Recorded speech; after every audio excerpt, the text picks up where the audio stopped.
Como disse no início, meus irmãos, nós vamos iniciar hoje a exposição do livro de Salmos, na verdade, do primeiro livro. O livro de Salmos é dividido aí em 3 partes, não é? São 3 livros reunidos no livro de Salmos da nossa Bíblia, e nós vamos passar pelo primeiro livro, que vai do Salmo 1 ao 41, e nós vamos então expor cada salmo. Hoje, para darmos início, nós vamos fazer a exposição do Salmo 1. E o tema da mensagem é o caminho da verdadeira felicidade. O caminho da verdadeira felicidade. Eu gostaria de ler o Salmo 1. Se você tem aí a sua Bíblia, você pode abrir ou pode também acompanhar aqui, tá bom? O Salmo 1, ele é pequeno, poucos versículos, mas um salmo muito profundo. Diz assim, a palavra de Deus: Bem-aventurado aquele que não anda no conselho dos ímpios, não se detém no caminho dos pecadores, nem se assenta na roda dos zombadores. Pelo contrário, seu prazer está na lei do Senhor, e na sua lei medita dia e noite. Ele será como a árvore plantada junto às correntes de águas, que dá seu fruto no tempo certo e cuja folhagem não murcha. Tudo que ele fizer prosperará. Não é assim com os ímpios. Eles são como a palha que o vento dispersa. Por isso, os ímpios não prevalecerão no julgamento, nem os pecadores na assembleia dos justos. Porque o Senhor recompensa o caminho dos justos, mas o caminho dos ímpios traz destruição. Vamos orar mais uma vez. Amado Deus, obrigado, Pai, pela sua palavra e rogamos que mais uma vez ela fale ao nosso coração. Entregamos, Pai, toda a mensagem para que o Senhor realize através dela a sua vontade. Oramos em nome de Jesus. Amém, Senhor. Amém, meus irmãos. Esse salmo, ele é um salmo bastante conhecido, não é verdade? É provável que, mesmo aqueles que não são cristãos, de alguma forma tenham alguma familiaridade com esse salmo, ou pelo menos tenham ouvido. Eu já vi, né, na casa de pessoas quadros com esse salmo. Então, é um salmo bastante conhecido. E é um salmo que nos convida, assim como os demais, não é uma característica dos salmos, nos convidar para um relacionamento com Deus. De fato, o livro de Salmos, eles formam as orações e canções do povo judeu, não é? Dirigidos a Deus. Enquanto nós temos no restante da Bíblia Deus falando conosco, nos Salmos nós vemos o homem falando com Deus. E os Salmos, então, de alguma forma, nos representam em nossas falas, em nossas queixas, em nossas orações e até em nossa adoração a Deus. Quando nós olhamos, então, para o Saltério, nós vamos ver que os 2 primeiros salmos, eles não são orações, fogem um pouco à regra, mas são declarações. A primeira oração, ou o primeiro salmo, transcrito como uma oração, é realmente o Salmo 3. Mas, contudo, o Salmo 1 e o segundo salmo, o Salmo número 2, formam uma introdução apropriada para o saltério, porque eles vão tratar dos 2 caminhos abertos à humanidade: o caminho dos justos e o caminho dos ímpios. Meus irmãos, nós podemos classificar esse salmo, o Salmo 1, assim como o Salmo número 2 também, como salmos de sabedoria.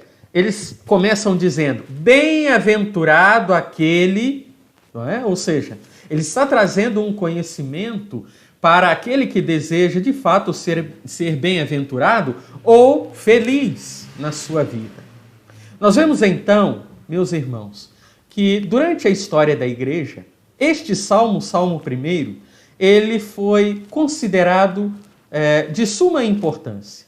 Jerônimo, não é? Ele chegou a dizer que o Salmo 1 é um grande portão que dá entrada para o magnífico edifício dos Salmos. E que, portanto, o Salmo número 1 é a chave para entrarmos nesse edifício. Thomas Watson, que viveu no século XVII, descreve esse salmo como um salmo dos salmos, porque ele contém o vigor e o resumo do cristianismo. Temos também um teólogo chamado Hilário de Poitiers, do século IV. Ele vai dizer que este salmo é o salmo para aquele que deseja conhecer o caminho da felicidade. E o bem da verdade é que as pessoas, muitas delas, gastam a sua vida buscando a felicidade, não é mesmo? Muitos querem a felicidade a todo custo e para isso estão dispostos a pagar, seja com dinheiro mesmo, ou seja com outras coisas, por exemplo, com a própria vida, não é? O fato, meus irmãos, é que a verdadeira felicidade não está em coisas. E muitos homens têm se enganado na busca dessa felicidade. Por isso eu quero começar então a nossa exposição falando do homem verdadeiramente feliz. O homem verdadeiramente feliz não anda no conselho dos ímpios. Esta é a primeira afirmação que temos no Salmo. O Salmo vai trazer aqui 3 negativas. Ele vai dizer o que o homem feliz não faz e logo em seguida ele vai dizer de uma forma positiva o que o homem verdadeiramente feliz ele faz, ok? Então a primeira negativa, o homem verdadeiramente feliz não anda no conselho dos ímpios. Quando nós, meus irmãos, olhamos para o primeiro verso desse salmo, o texto vai dizer: bem-aventurado aquele que não anda no conselho dos ímpios, não se detém no caminho dos pecadores, nem se assenta na roda dos zombadores. Aqui nós vemos 2 caminhos em oposição, divergentes tanto em seu conteúdo quanto no seu destino. E o viajante desta vida, invariavelmente, ele está trilhando um desses 2 caminhos. Mas talvez você que esteja nos assistindo possa se perguntar: bom, mas quem é o ímpio? Como eu posso identificar o ímpio? Bom, a verdade é que a palavra de Deus, ela nos diz quem é o ímpio. Ela vai dizer que o ímpio é aquele que confia no seu próprio coração. Provérbios 28, 26 diz isso. O ímpio é aquele que não conhece o Senhor e também rejeita conhecê-lo. É aquele, né? Não sei e tenho raiva de quem sabe. É mais ou menos isso. O ímpio, ele não conhece o Senhor e tem raiva de quem conhece. Nós vamos ver isso em Êxodo 5, verso 2 e Romanos 1, 28. O ímpio também é aquele que não conhece o caminho do Senhor. Nós vemos isso em Jó 21, 14. O ímpio é aquele que fala contra Deus e contra a palavra de Deus. 2 Crônicas 32, 16, 17 diz isso. E o ímpio também é aquele que possui a mentalidade deturpada que se apresenta em palavras destrutivas. Provérbios 11, verso 9 diz isso. Entendendo quem é o ímpio, a partir da própria palavra de Deus, vamos então compreender que o homem feliz, ao contrário do ímpio, ele é aquele que não anda no conselho dos ímpios. Veja, quando nós lemos esse texto, podemos pensar que para ser feliz, ele é necessário não buscar conselho de ímpios. No seguinte, vamos dar um exemplo. Digamos que você deseja fazer um investimento, você tem um recurso para isso e você procura o gerente do banco para fazê-lo. O gerente do banco é ímpio. E então você pensa, bom, eu não posso acatar os conselhos dele porque ele é um ímpio. Veja, não é isso que esse texto aqui está dizendo. Certo? Há ímpios nas suas especialidades que são úteis para nós, há médicos ímpios que são excelentes médicos, e há médicos cristãos também, é claro. Então, meus irmãos, o que esse salmo quer dizer? Bom, não andar no conselho dos ímpios é não deixar-se levar por aquilo que eles falam. E eu vou dar alguns exemplos de conselhos que os ímpios normalmente promovem. E talvez você tenha ouvido alguns desses conselhos já na sua vida. Em primeiro lugar, o ímpio tende a dizer que a felicidade ela está no prazer, que a satisfação carnal através das drogas, da embriaguez, de uma sexualidade desenfreada é fonte de felicidade. Um ímpio pode dar esse conselho para você e dizer, olha, você está perdendo tempo, deixando de aproveitar a sua vida. Você quer ser feliz, você precisa aproveitar a sua vida. Bom, Lord Byron, um poeta britânico e uma das figuras mais influentes do romantismo, autor do famosíssimo poema Dom Juan, viveu uma intensa vida de prazeres carnais. E no final da vida ele disse o seguinte: o verme, o cancro e o luto são só meus. Uma vida dedicada aos prazeres carnais não lhe deu um final feliz. Mas o ímpio também é aquele que diz que a felicidade ela está no dinheiro, no status, não é? Na falsa segurança, na independência. Veja, Jay Gould, um milionário americano, era um homem de muitas riquezas. E perto da sua morte, ele disse: suponho que eu seja o homem mais miserável do mundo. O ímpio também pode dizer para você que a felicidade está na fama, em ser conhecido, na busca por admiração nas redes sociais, na exposição do corpo. Bem, David Charles Gomes disse que ser famoso no YouTube é como ser rico no banco imobiliário. Lord Beaconsfield chegou a ser primeiro-ministro do Reino Unido por 2 vezes, e ele, que desfrutava de uma posição e de grande fama, escreveu: a juventude é um erro, a masculinidade uma luta e a velhice um arrependimento. Mas pode ser que o ímpio ainda te diga que a felicidade está no poder, na dominação, no fato de você não levar desaforo para casa. Bem, Alexandre o Grande, um dos maiores conquistadores que já pisou nesta terra, conquistando todo o mundo conhecido de sua época, disse no fim de sua vida: não há mais mundos para conquistar, não há mais vida para viver. Meus irmãos, o que eu quero dizer com isso? Que os ímpios tendem a trazer conselhos semelhantes a esses, dizendo para você que a felicidade está em qualquer coisa fora de Deus. E é interessante que aquilo que eles vêm oferecer está muito de acordo com aquilo que o próprio Satanás ofereceu a Eva no jardim. Se você parar para pensar bem, o que Satanás ofereceu? Ele ofereceu prazer através da fruta que era agradável aos olhos.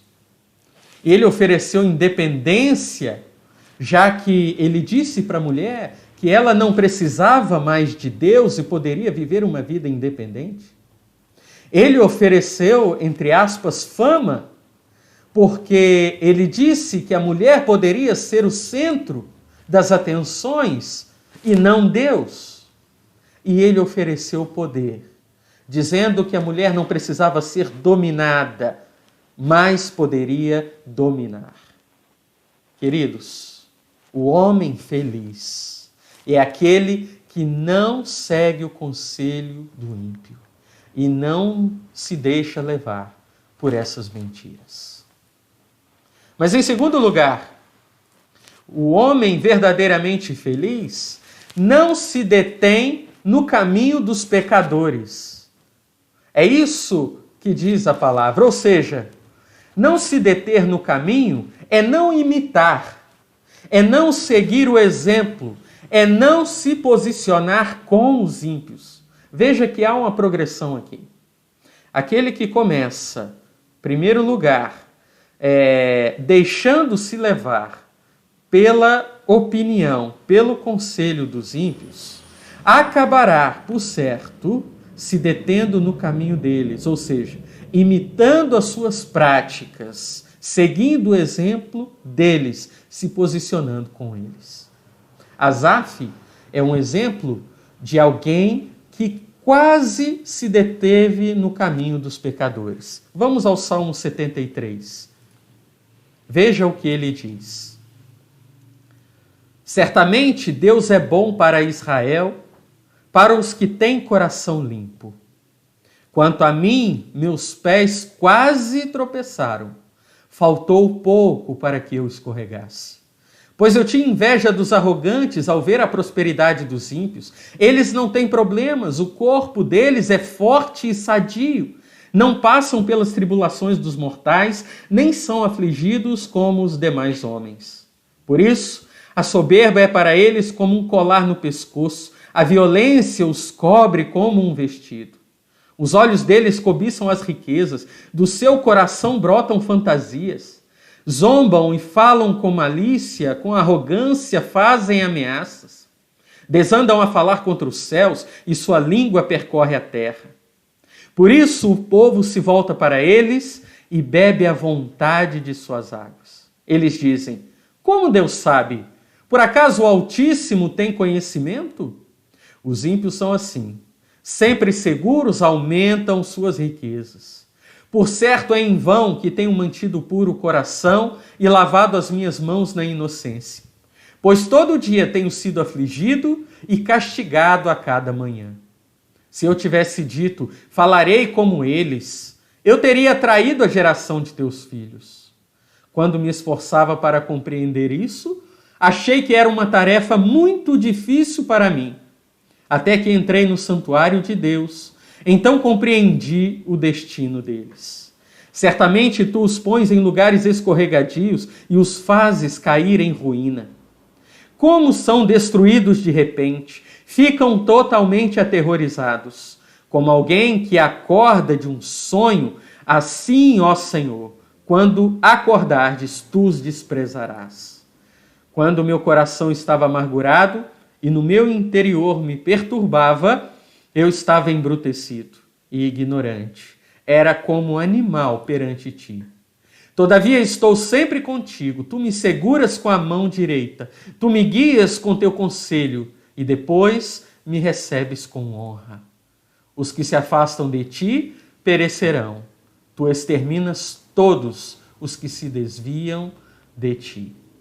Nós temos, meus irmãos, neste salmo, o retrato daquele que por pouco não se deteve no caminho dos pecadores, ao observar que a vida deles parece ser uma vida muito frutífera.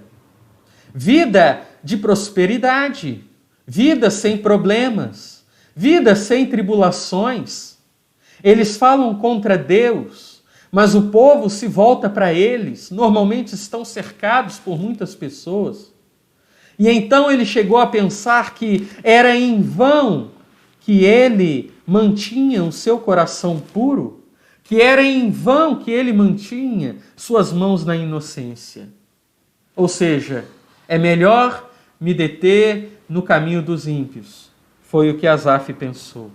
Até que ele então entrou no santuário de Deus e compreendeu qual é o destino deles. Meus irmãos, há um risco muito grande de, assim como Asaf, olharmos para os ímpios e, de alguma maneira, desejarmos a aparente felicidade que eles demonstram. Saiba, não há verdadeira felicidade no estilo de vida deles. Deus não se posiciona com os ímpios. E aquele que está longe de Deus está longe da felicidade. Então, O feliz é aquele que não segue o conselho dos ímpios. É aquele que não se detém no caminho. Mas o feliz é aquele também que não se assenta na roda dos zombadores. O que é isso? Ou seja, é aquele que não se junta, não trama com eles, não faz conchavo, não se associa, não faz panelinha. Meus irmãos, diante do que vemos até aqui, a mensagem do salmista é clara. A mensagem dele é a seguinte: se você quer a verdadeira felicidade, esquive-se do ímpio. Sabe por quê? Porque enquanto você mantiver comunhão com ele, enquanto você se assentar na roda dos escarnecedores, dos zombadores das coisas de Deus, enquanto você seguir os conselhos deles, enquanto você se deter no caminho, daqui a pouco você estará vivendo como eles. Aqueles que se ajuntam na roda dos escarnecedores, dos maldizentes, daqueles que praguejam os irmãos e a própria igreja de Cristo, inevitavelmente, um dia estará como eles. Se achará surpreso, falando mal dos irmãos e da igreja de Cristo. Aquele que se ajunta com eles, meus irmãos, tende a se tornar como eles. Desviar-se dos que zombam do ato de buscar o conhecimento de Deus é essencial para que se tenha uma verdadeira felicidade. É claro que todos nós somos pecadores. Você pode dizer, mas pastor, todos somos pecadores, sim. Mas há aqueles que ainda andam no caminho dos pecadores. Nós somos pecadores andando no caminho do Senhor. Tropeçamos de vez em quando, mas há os pecadores andando no caminho dos pecadores. Não desejam se apartar do pecado, praticando os vícios do pecado.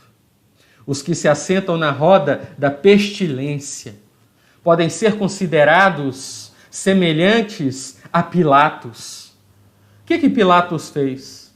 Pilatos julgou Jesus de forma política, protegendo as suas próprias ambições e a sua própria vontade. Meus irmãos, crente que se junta com ímpios para obter benefícios através deles, se rendendo à dissimulação, às falsas lisonjas e até à mentira, são aqueles cristãos que estão assentados na roda.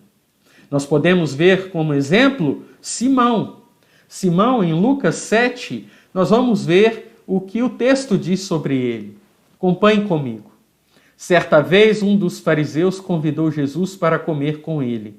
Jesus, então, entrando na casa do fariseu, sentou-se à mesa.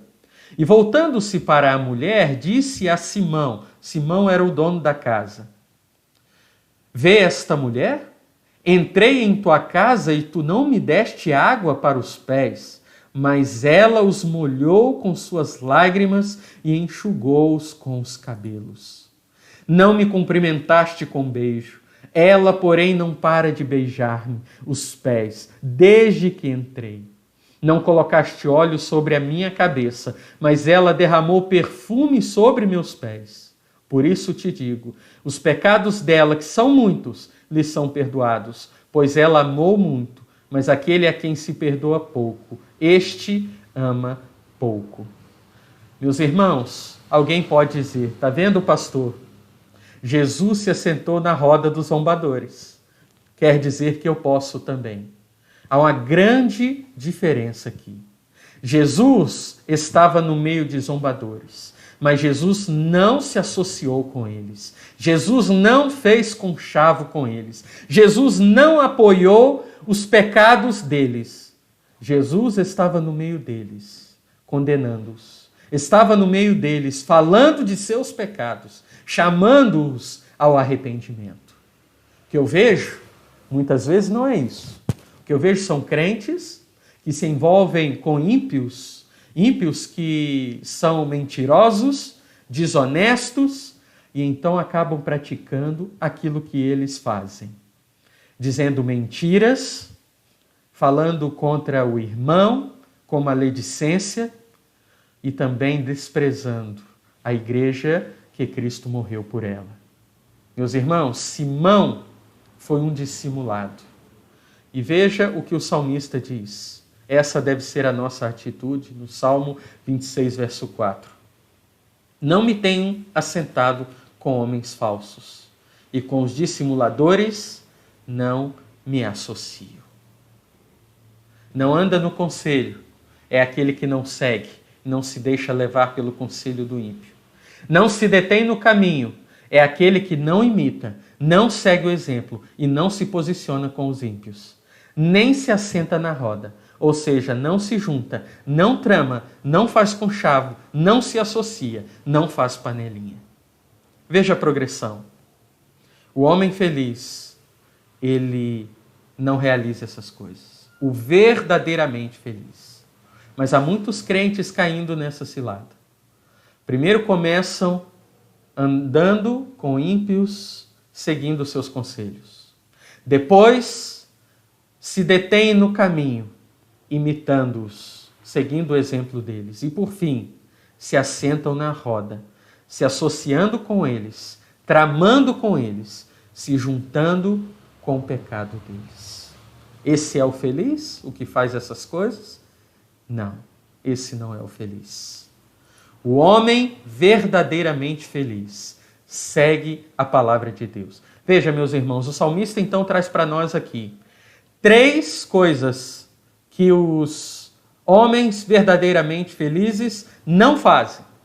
Traz 3 negativas. E agora o salmista vai trazer algumas afirmações positivas.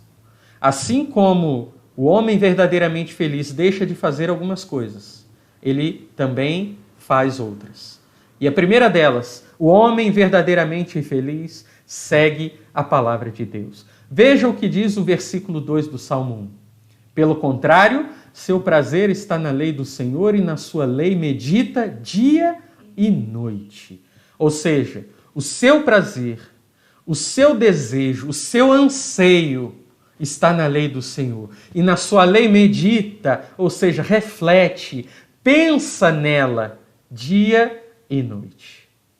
Meus irmãos, fé é confiança em Deus. Confiança em Deus é confiança em sua palavra. Gênesis, capítulo 17, versículo 1, vai dizer que quando Abraão tinha 99 anos, o Senhor lhe apareceu e disse: Eu sou o Deus Todo-Poderoso. Anda na minha presença e sê íntegro. O homem verdadeiramente feliz, meus irmãos, é aquele que tem sede da palavra de Deus, porque ele sabe que a palavra de Deus é vida. Ele não é influenciado pelos ímpios, pelos pecadores, mas ele é influenciado pela palavra de Deus, porque é nela que ele medita dia e noite. E a palavra de Deus, ao penetrar no seu coração, a lei perfeita do Senhor vai lhe restaurando a alma, como diz o Salmo 19, verso 7. E somente na palavra ele vai encontrar o verdadeiro prazer em ler, em estudar, em meditar, fazendo com que a palavra se torne para ele fonte de verdadeira alegria, como diz o Salmo 19, verso 8. Meus irmãos, não há felicidade longe de Deus, longe da palavra de Deus. Veja, o homem verdadeiramente feliz, ele é aquele que segue a palavra de Deus. Mas o homem verdadeiramente feliz, ele também é aquele que produz fruto para a eternidade. Ele produz fruto para a eternidade. Veja o que diz o Salmo 1, verso 3. Ele será como a árvore plantada junto às correntes de águas, que dá seu fruto no tempo certo e cuja folhagem não murcha. Tudo que ele fizer prosperará. E eu quero aqui ler esse versículo agora, fazendo algumas apontações. Ele será, veja que o texto está no futuro. O homem verdadeiramente feliz é aquele que tem perseverança em fugir dos ímpios, do conselho deles, da influência deles, das atitudes deles. O verdadeiramente feliz é aquele que segue a palavra de Deus e tem prazer nela. Mas veja, quando ele persevera nessas coisas, ele então será, veja, a partir do momento em que há perseverança, ele será então como a árvore plantada junto às correntes de águas, que dá o seu fruto no tempo certo. Veja, que fruto é esse? Será que o salmista está falando de descendência? Será que ele está falando de filhos? O salmista diz que esse homem feliz terá muitos filhos? Ou será que ele está falando do fruto do Espírito, antevendo o que Deus realizaria através da salvação em Cristo Jesus? O fato é que ele diz que o fruto dá no tempo certo e a folhagem não murcha. Ou seja, o fruto é eterno. O fruto não murcha. O fruto, ele não acaba. Tudo que ele fizer, ou seja, o seu trabalho, a sua vida, prosperará. E aqui, cuidado, o texto não está dizendo que ele ficará rico financeiramente. Não é isso que o salmista está dizendo. Mas que o fruto de tudo aquilo que realizar será proveitoso e trará um bom resultado. Meus irmãos, ao trilhar o caminho para a verdadeira felicidade, tem-se como consequência inevitável uma vida plena com realizações prósperas. Para todos os que se deleitam em viver de acordo com a palavra de Deus, há prosperidade, ou seja, tudo que elas realizam promoverá o bem. Veja o que diz o Salmo 92, os versos 12 a 14. Os justos florescerão como a palmeira, crescerão como o cedro do Líbano. Plantados na casa do Senhor, florescerão dos átrios do nosso Deus. Na velhice, ainda darão frutos, serão viçosos e verdejantes. Duas qualificações aqui nós precisamos observar. Primeiro, o fruto, isto é, a prosperidade. Veja que a prosperidade é o fruto. É produzido em sua estação e não imediatamente após o plantio. É a partir do momento em que eu, guardando no coração a palavra de Deus, buscando nela a felicidade, a alegria e o prazer, vivendo a palavra de Deus, é que eu vou produzir fruto e esse fruto vai ser próspero. Por quê? Porque se eu falar de Jesus para alguém e essa pessoa se converter ao Senhor, ela poderá falar de Jesus a outro e outros se converterão. Veja onde está a prosperidade. Segundo lugar, o que a pessoa piedosa faz será sempre controlado pela lei de Deus. Assim, se uma pessoa meditar na palavra de Deus, suas ações serão piedosas, suas atividades controladas, e Deus então fará prosperar. Chegarão ao cumprimento da vontade de Deus naquilo que ele planejou.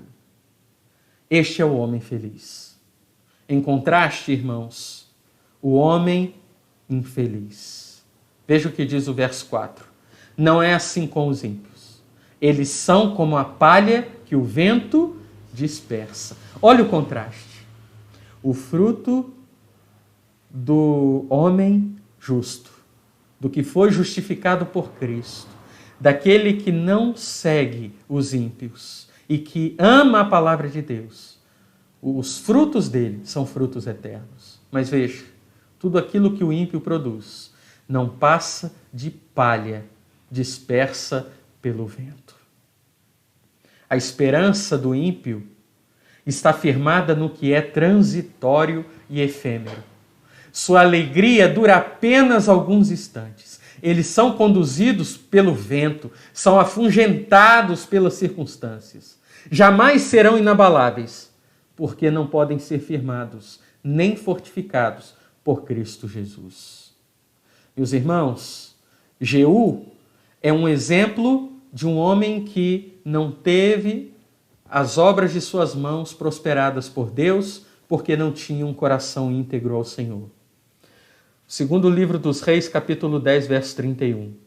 Mas Jeú não teve cuidado de andar de todo o seu coração na lei do Senhor, Deus de Israel, nem se afastou dos pecados que Jeroboão levou Israel a cometer. Meus irmãos, há descrentes que podem ser livrados de todas essas acusações. Há descrentes que vivem uma vida moral de invejar, sendo corretos em seus negócios, sendo religiosos naquilo que praticam.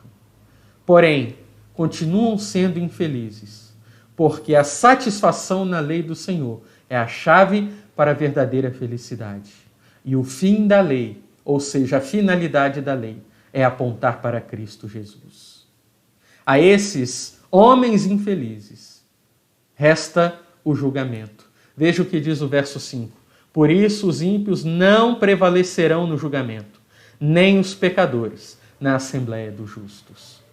Meus irmãos, em contraste com os justos, que permanecerão na presença de Deus por toda a eternidade, os ímpios serão julgados e serão expulsos da presença de Deus. Os justos são os perdoados pelo Senhor. São aqueles que fazem parte da aliança, aqueles que vivem pela palavra, que creem em Cristo Jesus e produzem frutos eternos. Mas os ímpios são aqueles que desprezam tudo isso. Chegará o dia em que Deus dividirá os justos e os injustos, e estarão então separados para toda eternidade. Salmo 37, verso 35 e 36 diz: Vi um ímpio prepotente, crescendo como uma árvore nativa e verdejante, mas eu passei e ele já não existia. Procurei-o, mas não foi encontrado. Provérbios 15:15 vai dizer: Todos os dias do aflito são maus, mas o coração contente vive um banquete contínuo. Meus irmãos, eu quero partir para as aplicações práticas. E são apenas duas, para que possamos encerrar o nosso culto nesta noite. Veja, meus irmãos, que muitas vezes podemos ser enganados ao olhar para as atitudes dos ímpios e ver uma casca, um exterior que demonstra uma aparente felicidade e então desejarmos. Talvez você possa pensar que ele é feliz porque possui bens. Ele é feliz porque possui dinheiro. Ele é feliz porque é conhecido. Ele é feliz porque encontrou o amor da vida dele. Ele é feliz, etc, etc. Mas a verdadeira felicidade está apenas em Deus. Eu, meus irmãos, sou testemunha de ter conversado com muitas pessoas que acreditavam serem pessoas extremamente felizes, porque demonstravam isso, mas que na sua intimidade eram pessoas altamente frustradas.